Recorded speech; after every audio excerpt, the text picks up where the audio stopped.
Merhabalar, kanalıma hoş geldiniz arkadaşlar. Bu videomda bir önceki videoda anlatmış olduğum hırkaya uygun güzel bir elbise hazırladım. Bunun yapımını anlatıyorum. Modelin sayıları hırkada olduğu gibi 1-1,5 yaşa uygun. 2 yumağa yakın ip kullandım elbisede. Motif kısmında ise çok az beyaz ve yeşil ip kullandım. Hırkada olduğu gibi yine kalan iplerinizi bu modelde değerlendirebilirsiniz. Ölçüleri şöyle askının dibinden ölçüyorum. 34 santim boy, en 28 santim. Robaya bakalım. 26. Askıların uzunluğunu video içerisinde örerken veriyorum. Şöyle bir kapalı haline de bakalım. 10 santim kadar kapalı hali. Modelin arkası bu şekilde çapraz bir askı yaptım. Siz dilerseniz bu kısımları düğmeleri dikerek düz bir askı da elde edebilirsiniz. Ama bu şekilde kullandığımızda hem sırtta daha güzel görünüyor hem de bebeklerin omzundan düşmüyor askıları. 2 tane de yanda düğmemiz var roba kısmında. 3 tane de toplamda düğme gerekli. Bir önceki videoda anlatmış olduğum hırkamız da burada. Video sonuna bunun yapımını da ekliyorum. Dilerseniz örüp ikisini takımlayabilirsiniz. Ben takım halinde çalıştım. Gördüğünüz gibi aynı tonlarda. Kanalım aracılığıyla ördüğünüz modelleri Instagram sayfamdan bana ulaştırmayı unutmayın arkadaşlar. Videomu beğenip kanalıma abone olarak destek verirseniz çok sevinirim. Rahatlıkla bu modeli 2 gün içerisinde örebilirsiniz. Şimdi yapımına geçelim.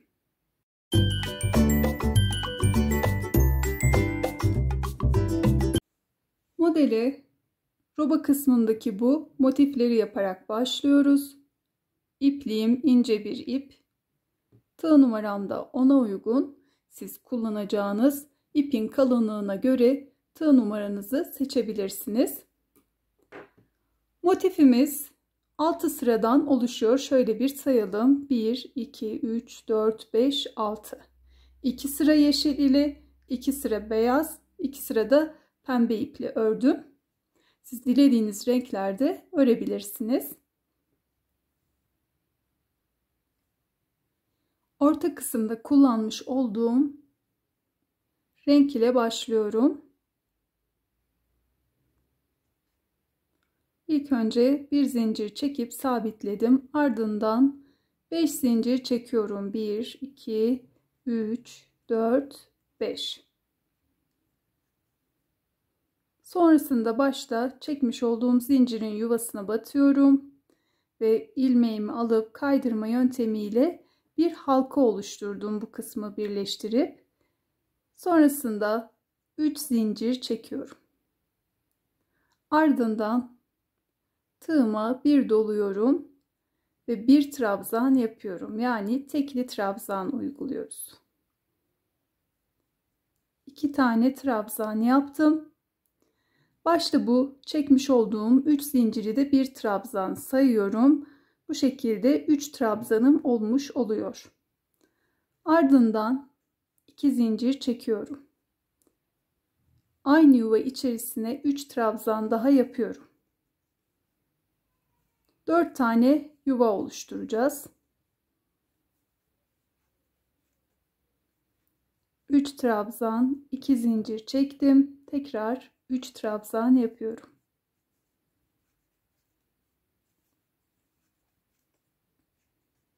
İki zincir, 3 trabzan. Evet.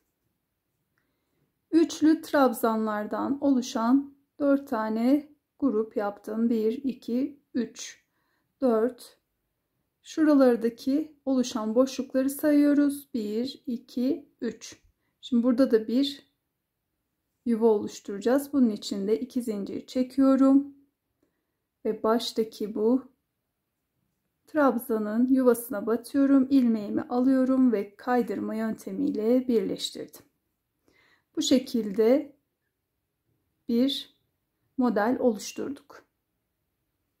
Sonrasında ikinci sıraya geçiyoruz. Bunun için de 3 zincir çekiyorum. Ardından hemen buradaki yuvaya 3 tane trabzan yapıyorum.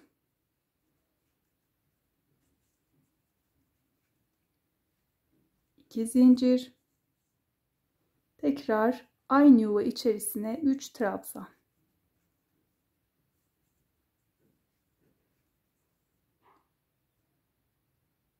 Ardından hiç zincir çekmeden diğer yuvaya atlıyorum ve aynı işlemi yapıyorum. 3 trabzan, 2 zincir, tekrar 3 trabzan.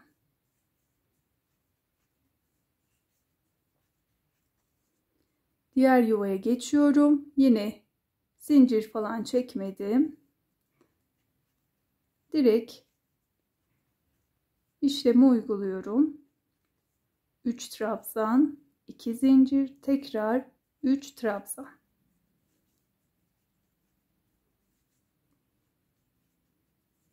Sonuncu yuvaya geçtim. 3 trabzan yapıyorum. Ardından 2 zincir ve 2 trabzan yapıyorum. 2 trabzan yapmamın nedeni başta çekmiş olduğum zincir. Bunu da bir trabzan sayıyorum ve buradaki trabzanın tepesine batıyorum. İlmeğimi aldım ve tığdaki ilmekten geçirdim.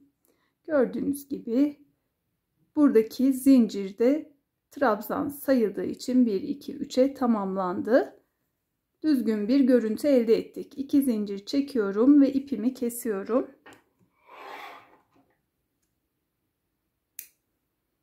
İpimi kestim. Diğer renge geçiyorum. Şimdi 3. sıraya bu kısımdan başlıyoruz. Yani kaldığımız yerden değil, tam köşe kısmından. Evet. Şöyle ilk önce bir zincir çekiyorum. Sonrasında motifimi alıyorum ve bu köşeden başlıyorum. Buraya bir sık iğne yapıp sabitledim. Ardından 3 zincir çekiyorum. 3 zincir çektim. Çekmiş olduğum zinciri trabzan sayıyorum. Bunun için 2 trabzan yapıyorum. Bu arada başlangıç ipimi de arada gizleyerek ördüm. 1, 2, 3 trabzanım olduğu zinciri saydığımda 2 zincir çekiyorum. 3 trabzan yapıyorum. Bir önceki sırada köşe kısımda uyguladığımız işlemi uyguluyoruz her köşede. Bunu aslında her sırada aynı şekilde uyguluyoruz. Burada bir boşluğumuz oluştu. Diğer yuvaya geçerken şimdi buradaki yuvanın içerisine de 3 trabzan yapıyorum. Direkt geçtim. Zincir çekmeden. Tekrar yine zincir çekmeden yuvaya atlıyorum. Zinciri sadece bu köşe kısımlarda artırma kısmında kullanıyoruz. 3 trabzan yapıyorum. 2 zincir çekiyorum. Tekrar yuva içerisine 3 trabzan.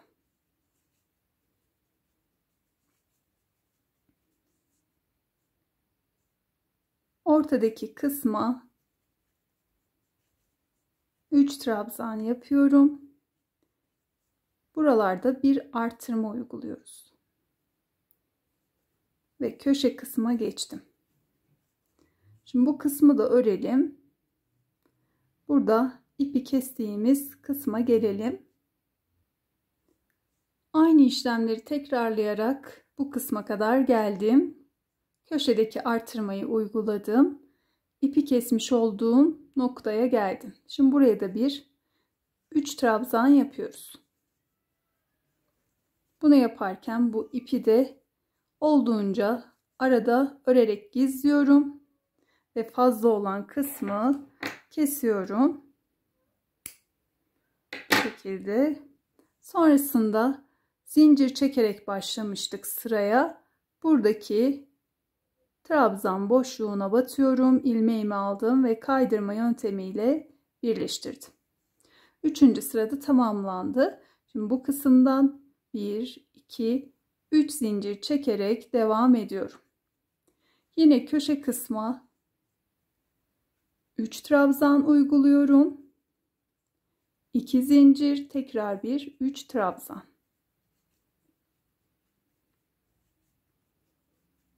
Kenar kısma geldim. Şimdi burada da 2 boşluğumuz oluşmuş. Bu kez de bu kısımlara yine 3'er trabzan yapıyoruz. Bir önceki sırada bir kutucuktu. Bunu kutucuk olarak sayalım. Bu sırada ise 2 oldu. Gördüğünüz gibi. Şimdi direkt köşeye geçiyorum. Köşe kısmı örüyorum.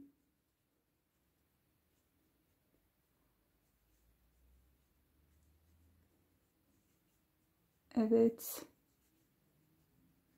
Sıra sonuna kadar bu şekilde devam ediyorum. Köşeleri örüp burada oluşan boşluklara da 3'er trabzan yapıyorum. Modele devam ettim.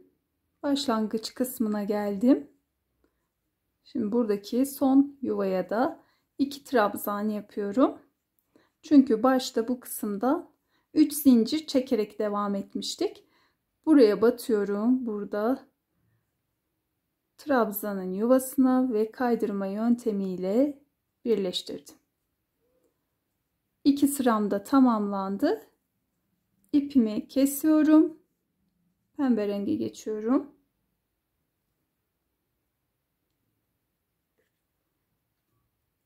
Evet.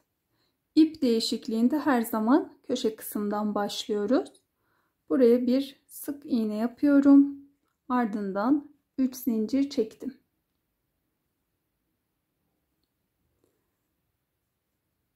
İki tane trabzan yapıyorum. Zincirimi de trabzan sayıyorum. Ardından 2 zincir, tekrar 3 trabzan.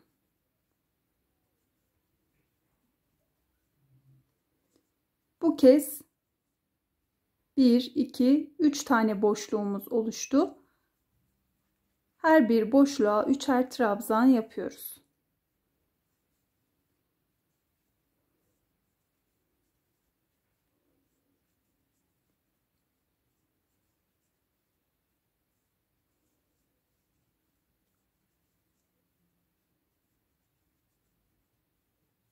Köşe kısma geçtim. Yine bu kısımda hep aynı şekilde devam ediyor. 3 trabzan, 2 zincir, tekrar 3 trabzan. Şimdi bu kısmı örerek gelelim. Burada olduğu gibi 3'er kutucuk kenar kısımlar. Sıra sonuna geldim. Ve başta yapmış olduğum bu kısma zincir çekerek başlamıştım. Buraya batıyorum ve birleştirmeyi yapıyorum. Ardından 3 zincir çektim ve köşe kısımdan başlıyorum.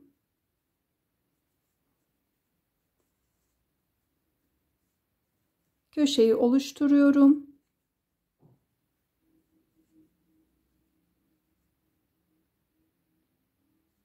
Sonrasında bu kez 1, 2, 3, 4 kutucuğumuz olacak. Boşluklara 3'er trabzan yapıyorum.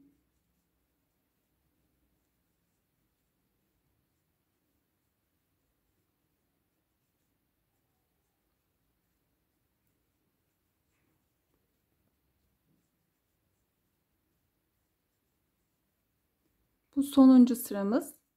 Bu kısımda birleştirme yapacağız motifimizi.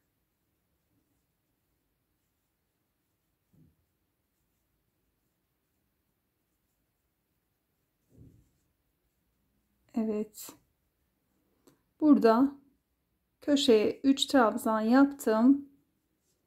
Bir zincir çekiyorum. Birleştirmemi yapıyorum. İsterseniz bu kenarda, isterseniz bu kenarda da yapabilirsiniz. Şimdi buradaki köşeye bir zincir çekmiştim. Şöyle koyduğumuzda burada köşedeki oluşan yuvaya batıyorum. Ve sık iğne ile birleştirdim. Ardından bir zincir çekiyorum ve 3 trabzanımı yapıyorum.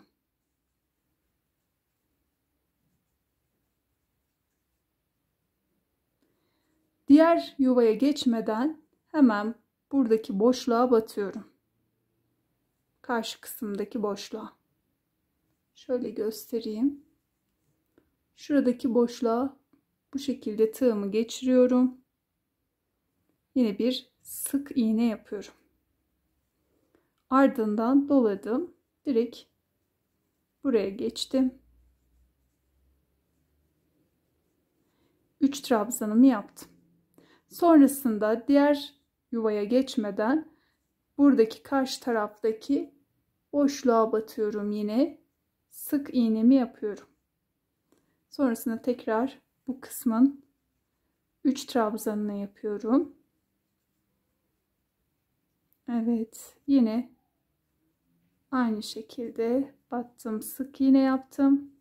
Sonrasında bu tarafa batıp 3 trabzanımı yapıyorum.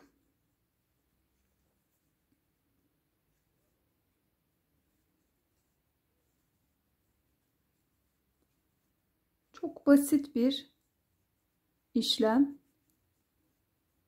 Sadece sık iğne yaparak birleştirmeleri yapıyoruz. Köşe kısma geçtim. 3 trabzanımı yapıyorum. Sonrasında bir zincir çektim ve diğer taraftaki köşe kısma batıyorum. Buradaki boşluğa sık iğnemi yapıyorum. Bir zincirimi çektim ve aynı yuvaya 3 trabzan yapıyorum. Yani modeli aynı şekilde devam ediyoruz. Tek farklılık sık iğne ile birleştirme kısmı. Bakın bu şekilde görünüyor. Birleştirmemiz arka yüzde de böyle. Şimdi kalan sıramı tamamlıyorum.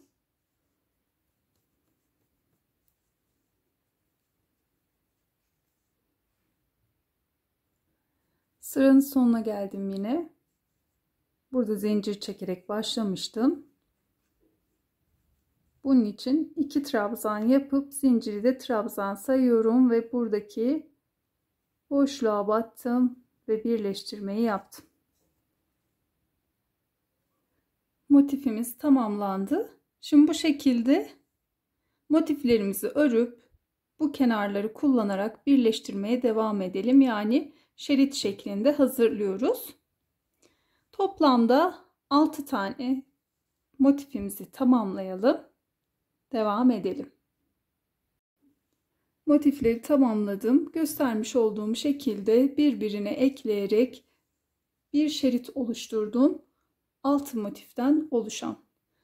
Son motifi ekledikten sonra ipimi kesmedim. Şimdi köşe kısma geçip etrafını örüyoruz.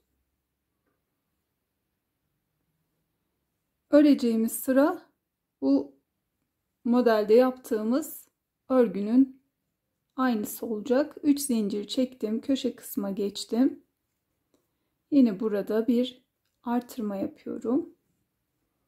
Köşe kısmını aynı şekilde örüyorum. 3 trabzan, 2 zincir, tekrar 3 trabzan yapıyorum. Sonrasında yine aynı şekilde boşluk kısma geçiyorum. 3 trabzan, devam ediyorum aynı şekilde. Bu kısma geçelim, köşeyi örelim. Buraya gelelim, birleştirme kısmı olan yere. Birleştirme yapmış olduğum kısma geldim. Şimdi burada bu köşe kısma bir tane battım. Burada birleştirme yaptım. Sık iğnenin üzerine de batarak bir tane trabzan da buraya yapıyorum. 2, bir de diğer yuvaya 3.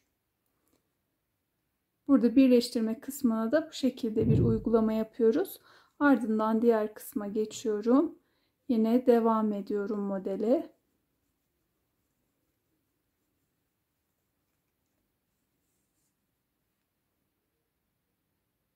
Tekrar birleştirme kısmına geldim. Şimdi bu yuvaya bir trabzan yapıyorum. Sonrasında birleştirme yapmış olduğum sık iğnenin üzerine bir de diğer yuvaya. Modele devam ediyorum. Bu şekilde örerek gelelim. Yine köşe kısmı da aynı şekilde bu uçta yapmış olduğumuz gibi. Bu kısmı da tamamlayalım. Bu sırayı bitirelim. Devam edelim. Sıranın sonuna geldim. Son yuvaya 2 trabzan yaptım. Çünkü zincir çekerek başlamıştım. Ve birleştirmemi yaptım. İpimi kesiyorum. Çevre kısmı da tamamlandı. Şimdi askılara geçiyoruz. Askılarımızı şu şekilde ayarlayalım. Şöyle motifimizin bu boşluklarını sayacağız. Evet, bir boşluk atlıyoruz. Şöyle de ayarlayabiliriz. Buradaki boşluğumuzu atlıyoruz. İkinci boşluktan askılarımızı örmeye başlayacağız. Şöyle köşeyi kendimize hizalayalım. Bu şekilde sayalım. Birini atladık. İkinciden başlıyoruz. 1, 2, 3 kutucuk üzerinden askımızı örüyoruz. Düğmelerimiz yanda olacak. Evet, bu kısımdan başlayalım.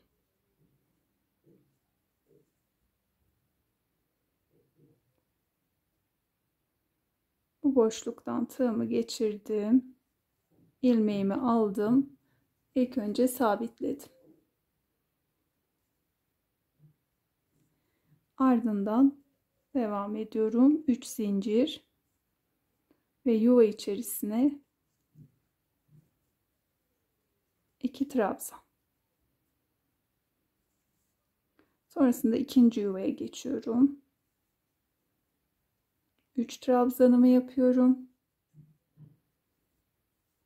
Üçüncü yuvaya geçtim. 3 trabzanımı yaptım. Şimdi buradaki askının kalınlığını nasıl isterseniz o şekilde bir fazla daha yapabilirsiniz. Ama 3 yuva yeterli gelecektir. 3 zincir çektim, örgümü çevirdim.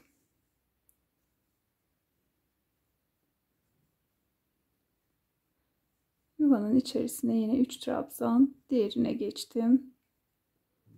3 trabzan ve buradaki köşe kısma batıyorum. Bir trabzan yapıyorum.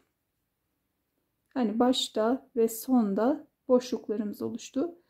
Bir tane de ortada. Yine başlangıç kısımdaki sayıya ulaştık. 3 zincir çektim. Örgümü çevirdim. Ve oluşturmuş olduğum baştaki boşluğa 2 trabzan yaptım.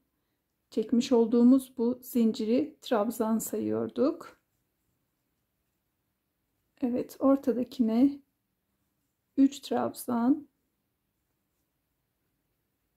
köşe kısmı 2, bir de 1, 2, 3.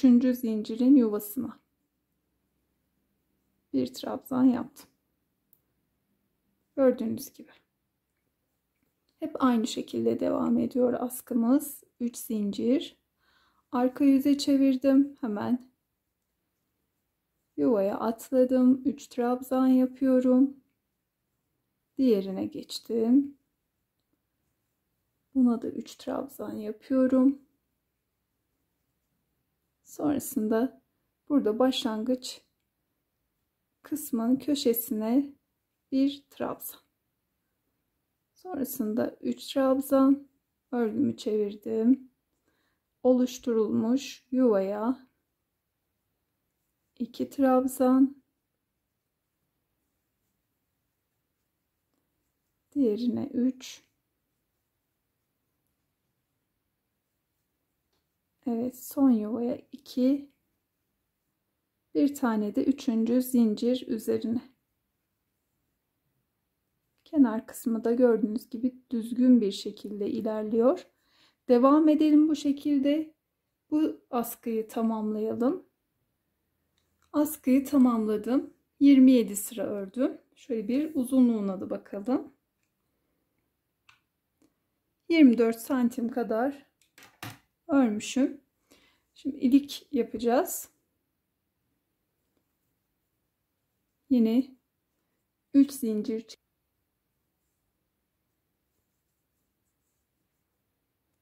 hemen dibindeki yuvayı atlıyorum. 1 2 3 trabzan yaptım. Bir zincir çekiyorum. Bir trabzan yuvası atlıyorum. Diğerine trabzanımı yapıyorum. Burada bir boşluk oluştu. Bunu ilik olarak kullanıyoruz. Sonrasında 2 3 ve son trabzanımı yapıyorum. 4. Evet, bu kısımda tamamlandı.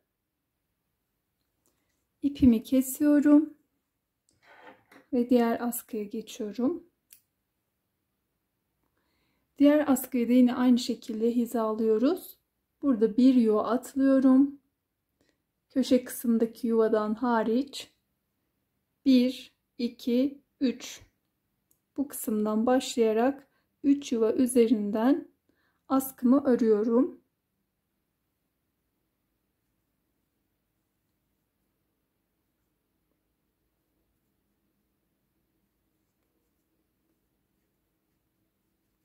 Üç zincir çektim ve yuva içerisine 2 trabzan yapıyorum. Diğer askıdaki işlemi aynı şekilde uyguluyoruz.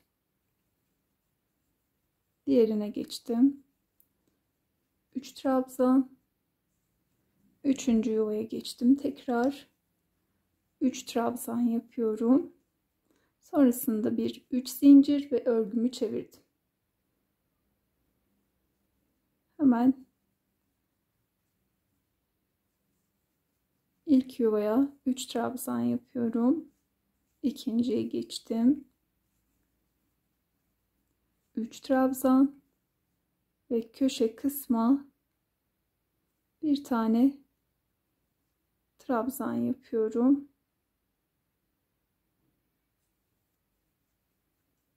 Sonrasında yine bir 3 zincir, örgümü çevirdim. Oluşan yuva içerisine 2 trabzan yapıyorum. Diğer yuvaya geçtim. 3.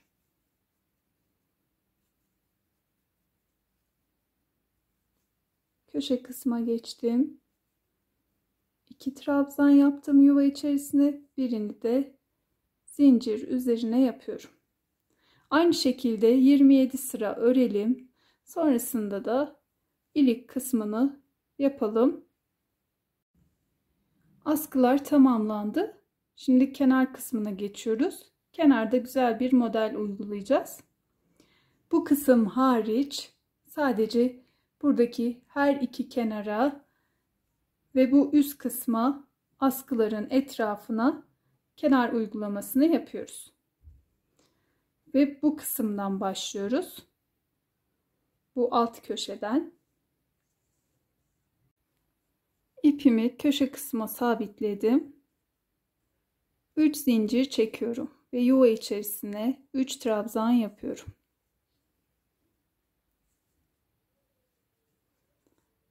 Üç zincir çektim, 3 trabzan yaptım. Sıradaki yuvaya bir sık iğne yapıyorum.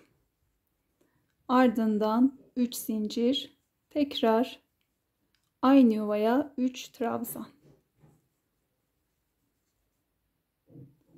Diğer yuvaya geçiyorum. Buraya da bir sık iğne. Tekrar devam edelim. 3 zincir, aynı yuva içerisine 3 tane trabzan.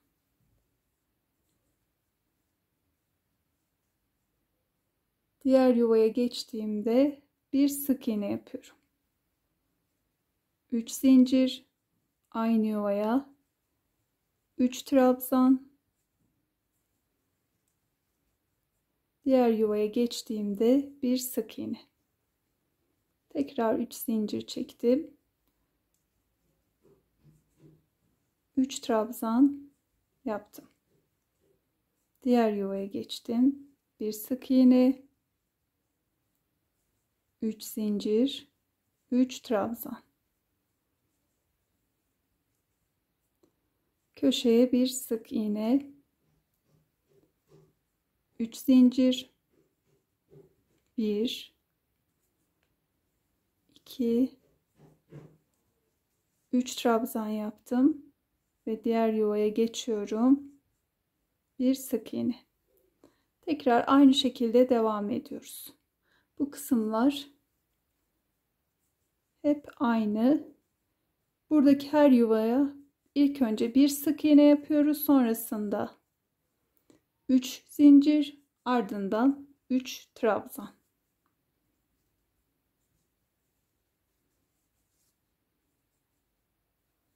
Diğer yuvaya geçtim.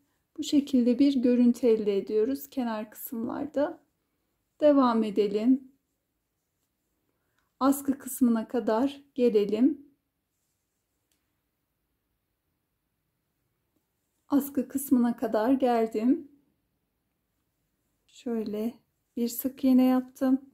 Ardından 3 zincir, aynı yuva içerisine tekrar 3 trabzan. Diğer yuvaya geçtim. Bir sık iğne, 3 zincir, 3 trabzan yapıyorum. Diğer boşluğa bir sık iğne. Aynı şekilde devam ediyoruz. Bu kısımda yapmış olduğumuz gibi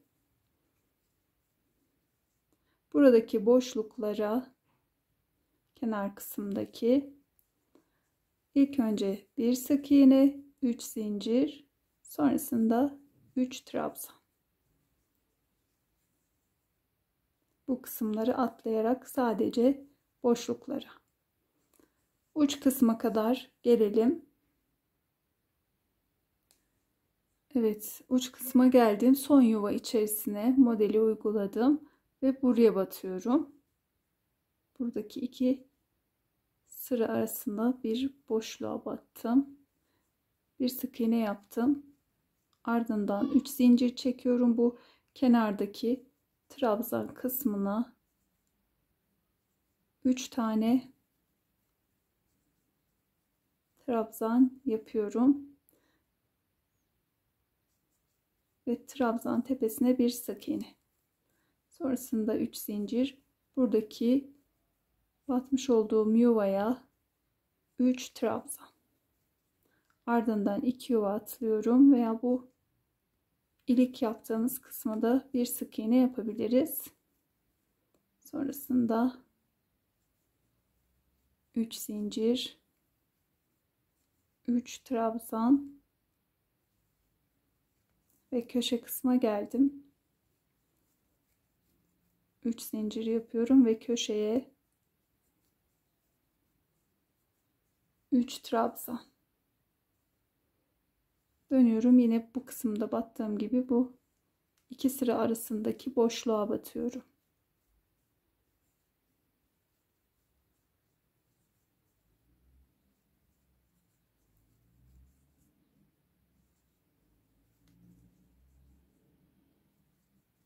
Devam ediyorum modeli artık. Boşluk içerisine uygulayarak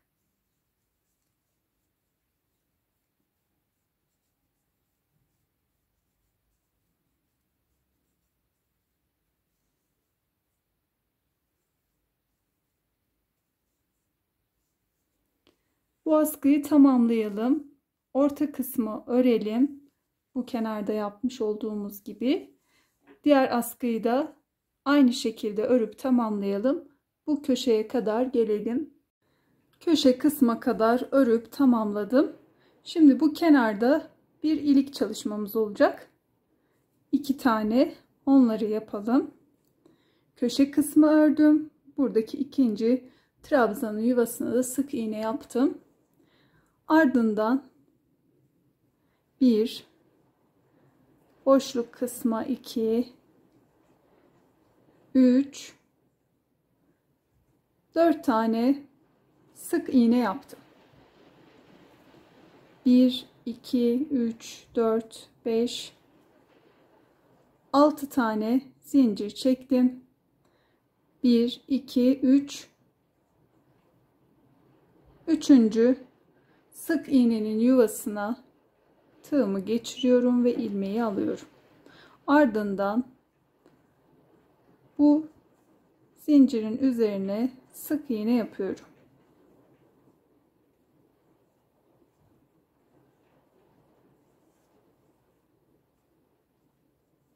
Sekiz tane sık iğne yaptım. Şimdi bu boşluğa batıyorum. Sırada bu kısım var çünkü. Şöyle yapalım hatta. Aynı yuvaya batıyorum. En sonki sık iğne yuvasına. Buradan yine boşluğa 3 tane trabzan yapalım.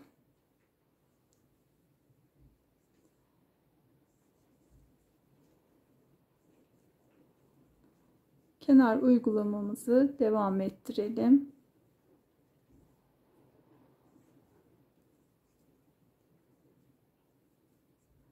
Bir tane daha.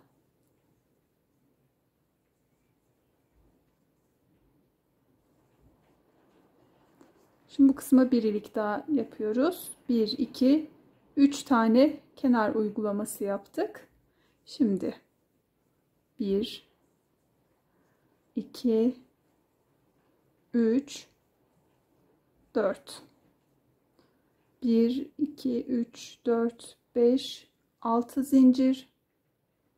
1, 2, 3. sık iğnenin yuvasına batıyorum. İlmeğimi aldım. Şöyle tekrar alayım ben. Evet. Ve zincirin üzerini doldurmaya başlıyorum.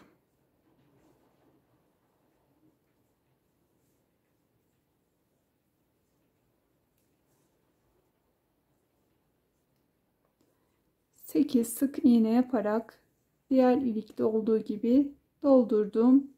Sonki yuvaya bir sık iğne yaptım ve bu kısmı da tamamladım. Hemen bu boşluğa 3 trabzan yapıyorum.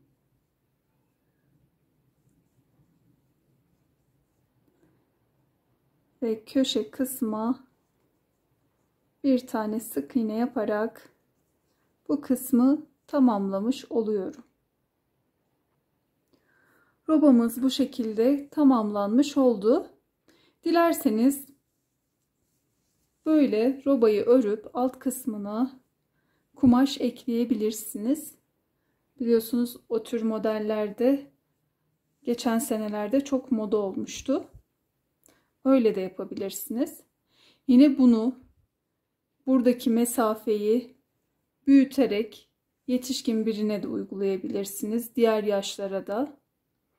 Şimdi beden kısmına biz geçelim. Etek kısmına elbisemizin. Şimdi bu kısmı birleştirip öyle başlıyoruz beden kısmına. Şurada fazla olan ipimi kesiyorum.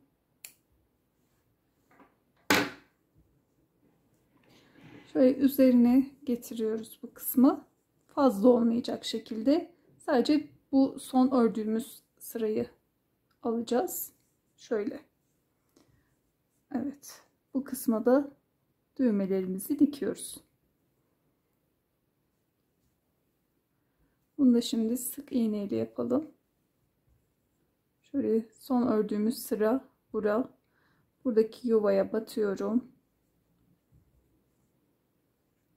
bir sık iğne ile bu kısmı birleştirdim.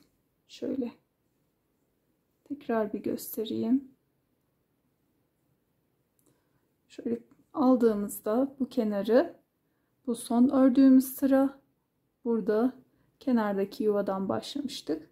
Buraya batıyorum. Bir sık iğne yapıyorum. Sonrasında son ördüğüm trabzanın kenarına batıyorum. Bir de hemen alttaki trabzanın kenarına ilmeğimi alıyorum, birleştirdim. Son bu köşeye batıyorum ve trabzanın tepesine batıyorum.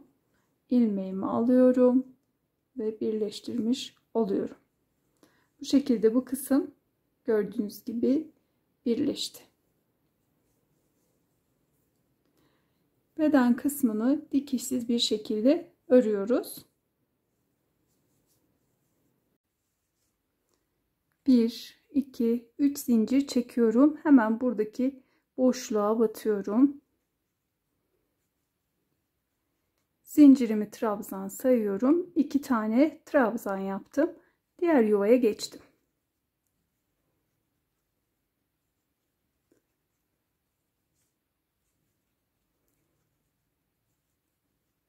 Motifte yaptığımız modeli uygulayarak etek kısmını oluşturuyoruz.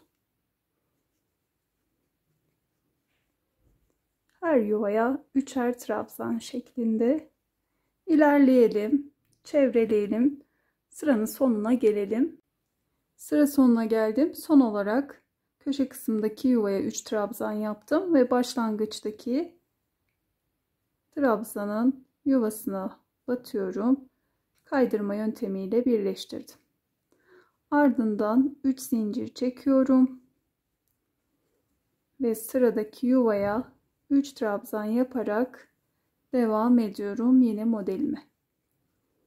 Sıra sonuna gelelim. Sıra sonuna geldim. Şimdi burada zincir çekerek başlamıştık. Bu aradaki boşluğa 2 trabzan yapıyorum. Zinciri de bir trabzan saydığım için bu kısmı kaydırma yöntemiyle birleştirdim. 3 zincir çektim. Tekrar sıradaki yuvadan başladım. Bu şekilde devam ediyoruz arkadaşlar. Etek kısmını sıra başlarında zincir çekiyoruz ve hemen yan taraftaki yuvadan başlıyoruz. Sıra sonuna geldiğimizde ise 3 trabzan yapıyoruz bu yuvaya. Sonki yuvaya da 2 trabzan ve kaydırma yöntemiyle bu kısımdan birleştiriyoruz. Evet, robadan sonra 2 sıra örmüş olduk. Bu şekilde etek kısmını ilerletelim, devam edelim. Etek kısmını 28 sıra ördüm. Şimdi kenar kısmında yaptığımız işlemi etek ucuna da uyguluyoruz. 3 zincir çektim. Aynı yuvaya 3 trabzan yapıyorum.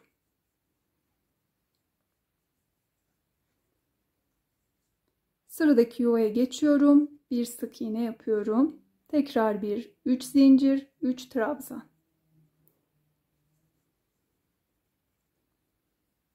Evet. Sıradaki yuvaya geçiyorum. Tekrar bir sık iğne yaptım. 3 zincir, 3 trabzan. Diğer yuvaya geçtiğimde bir sık iğne yapıyorum. 3 zincir, 3 trabzan şeklinde bu sırayı da tamamlayalım. Düğmeleri ekledim. Eşitleyerek birbirinin üzerine getirdim bu kısmı. İliklerin tam hizasına düğmelerimi diktim. Askıları dilerseniz düz yapabilirsiniz. Bu kısımları yine hizalayarak buralara düğmeleri dikip düz askı kullanmak isterseniz böyle kullanabilirsiniz. Ya da benim gibi tam orta kısma, ortadaki motifi hizalayarak bu kısma düğmeyi dikip bu şekilde çapraz bir askı elde edebilirsiniz. Bebeklerde daha düzgün duracağı için ben bu şekilde tercih ettim. Modelimiz tamamlandı. Dilediğiniz renklerde örüp renklendirebileceğiniz bir model oldu. Bitirdikten sonra Instagram sayfamdan bana ulaştırmayı unutmayın modelleri. Bu modelin hırkasına ve diğer modellerime ulaşmak için kanalıma girip videolar kısmını tıklamanız yeterli arkadaşlar. Bir sonraki modelde görüşene dek sevgiyle kalın.